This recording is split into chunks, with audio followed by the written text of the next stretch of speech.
محسن صاحب یہ بتائیے اس پر کیا کہے گا؟ یہ جو پی ٹی آئی کے لوگ کہتے ہیں کہ بھائی وہ ٹھیک ہے 9 مئی میں اگر کسی نے کوئی گھسا ہے، کسی نے کوئی توڑا ہے تو آپ کریں، لیکن یہ کیا کہ ایک بندہ اس دن تھا ہی نہیں فیصل آباد میں، آپ نے فیصل آباد میں فٹ کر دیا، تھا ہی نہیں سرگودا میں، آپ نے فٹ کر دیا. یہ کہ بتا رہا ہے کہ اس کا مطلب پرابلم آپ کو اس ایکٹ سے نہیں ہے، پرابلم اس بندے کی سیاسی وابستگی سے، ورنہ کراچی میں بیٹھا ہوا بندہ سرگودا میں کیسے فٹ ہو سکتا ہے؟ اس پہ کیا کہے گا؟ اچھا بدامی صاحب بہت شکریہ. بیسیکلی میں ان کا بیان سن رہا تھا. پاکستان میں ہپوکریسی، منافقت بہت زیادہ ہے. صحیح ہے. آپ نے جو بھی کیا وہ سب کے سامنے ہے. 9 مئی میں کیا ہوا اب آپ دیکھیے، جو مختلف شہروں میں انہوں نے کہا ہم نے تو کسی کو کہا ہی نہیں. آپ نے خود بھی میسیجز آڈیو سنے کہ جو لوکیشنز آپ کو دی گئی ہیں آپ نے اس مقام پہ جانا ہے. وہ مراد سعید بھی تھا، شہریار افریدی بھی تھا، اور ان سارے لیڈروں کے پیغامات تھے جو مختلف شہروں میں لوگوں کے پاس پہنچے. اور وہ جو ایویڈنس ہے آڈیو ویڈیو کا وہ عدالت میں پیش کیا گیا، چاہے انہوں نے کوئٹہ میں میسیج بھجوایا یا پشاور میں بھجوایا یا اس سے آگے کوہاٹ میں. نہیں، اگر کوئی فیصل آباد میں فزیکلی پریزنٹ نہ ہو اور وہ فیصل آباد میں 9 مئی میں 10 سال ہو جائے اس کو، تو یہ صحیح ہے؟ میں آپ کو بتا دیتا ہوں کہ آپ نے انسٹیگیٹ کیا، آپ نے جو میسیجز بھجوائے وہ فیصل آباد بھی پہنچے، وہ ملتان بھی پہنچے. آپ پریزنٹ نہیں تھے لیکن آپ نے انسٹیگیٹ کیا، لوگوں کو ورگلایا. یہ 9 مئی کی تیاری 9 مئی والے دن نہیں ہوئی، یہ پلاننگ اس سے پہلے تھی. اس پلاننگ میں تحریک انصاف بھی تھی اور ہمارے جو غیر ملکی پاکستان کے دشمن ہیں ان کی بھی پلاننگ تھی. دیکھیے 9 مئی جو تھا وہ غلط تاثر نہ چلا، آپ کہہ رہے ہیں کچھ لوگ جو باہر رہتے ہیں اور وہ یہ نہ کہ آپ سب کی بات کر رہے ہیں. نہیں، غیر ملکی جو قوتیں پاکستان کے غیر ملکی قوتوں کی بات کر رہے ہیں نا. ہاں ٹھیک ہے. اور اس کے بعد دیکھیے آپ یہ کہنا کہ جی 9 مئی تو ایسے ہی اٹھ کے کوئی چلا گیا، ٹارگٹ دیے گئے. یہ کسی سیویلین نہ چیف کمشنر کے آفس گئے، نہ چیف جسٹس آپ کے آفس گئے، نہ وزیر اعلیٰ کے آفس گئے، صرف آرمی انسٹالیشنز پہ گئے. یہ پری پلان تھا. کہتے ہیں روکا کیوں نہیں؟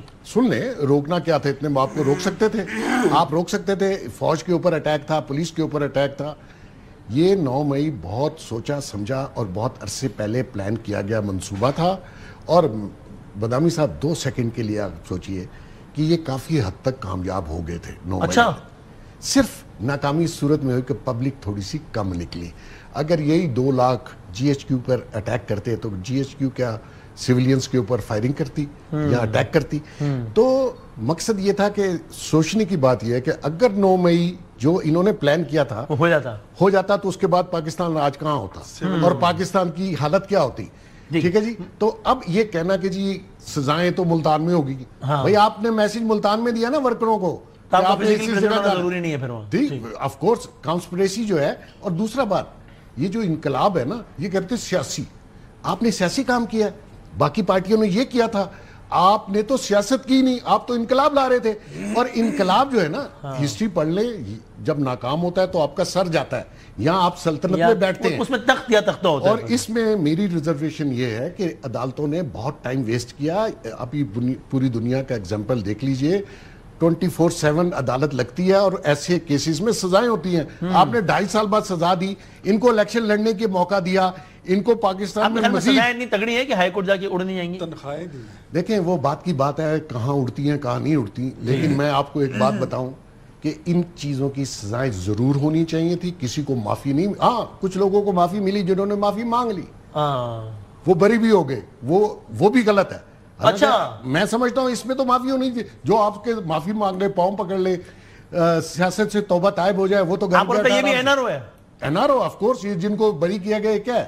کیا ہوگا؟ ابھی 5 اگست آ رہی ہے، سزائیں بھی آ رہی ہیں، نئے اہلیہ بھی ہو رہے ہیں، ضمنی بھی آ رہے ہیں.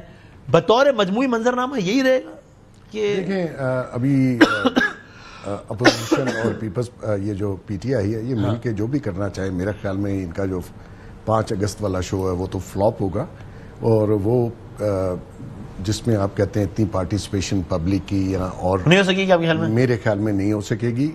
سیکنڈ بات یہ ہے کہ اس وقت جو حکومت اور جو اسٹیبلشمنٹ کا آپ دیکھ رہے ہیں کمفرٹیبل لیول، اس کے حساب سے تو مجھے لگتا ہے کہ چیزیں جوں کی توں چلیں گی. اور ہو سکتا ہے آپ کی اکانومی میں جس طریقے سے بہتری آ رہی ہے اور پولیٹیکل جو سٹیبلیٹی ہے. صاحب اکانومی کا بیک گراؤنڈ ہے، ٹرمپ کہہ رہا ہے جی وہ سارا کچھ پاکستان. کچھ چیزیں ایسی ہیں جن کے رزلٹ آپ کو 1-2 ماہ میں نظر آنے شروع ہو جائیں گے. اچھا، وہ نیشنلی آپ کی اکانومی جس سٹیج پہ ہے اتنی اچھی نہیں ہے.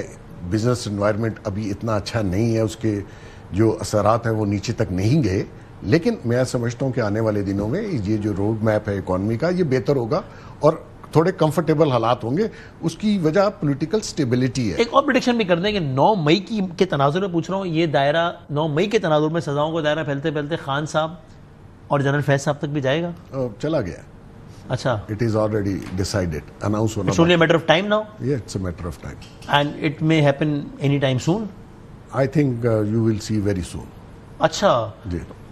Both, not only Imran Khan but General Faiz also. دیکھیں جنرل فیض کا تھوڑا سا کیس اس سے ڈیفرنٹ ہے, لیکن ان کی ساری مشاورت اس 9 مئی کے کیس میں تھی. انہوں نے وہ بھی ایک بیک گراؤنڈ میں جو ان کو انسٹالیشنز بتا رہے تھے, ورنہ دیکھیں عام پبلک اب کئی جگہ پہ انسٹالیشن آپ کو پتا ہے مین سٹی سے تھوڑی سی باہر ہوتی ہے, تو وہاں تک جانا اور جا کے جو بھی پرتشدد احتجاج آپ نے ٹیلی ویژن پہ دیکھا ہوگا تو وہ کرنا آسان نہیں ہے. عام آدمی کو تو پتہ بھی نہیں ہوگا, پتہ بھی نہیں ہوگا انٹل کہ آپ کو پہلے سے, اور یہ آپ نے آڈیو سن لی ہوگی کافی ساری کہ جو آپ کو ٹارگٹ دی گئی, جو عمران خان نے بھی کہا کہ جو ٹارگٹ ہے آپ نے وہاں جانا ہے, مطلوبہ ٹارگٹ پہ پہنچے. تو اس میں سزائیں میں سمجھتا ہوں لازمی ہیں.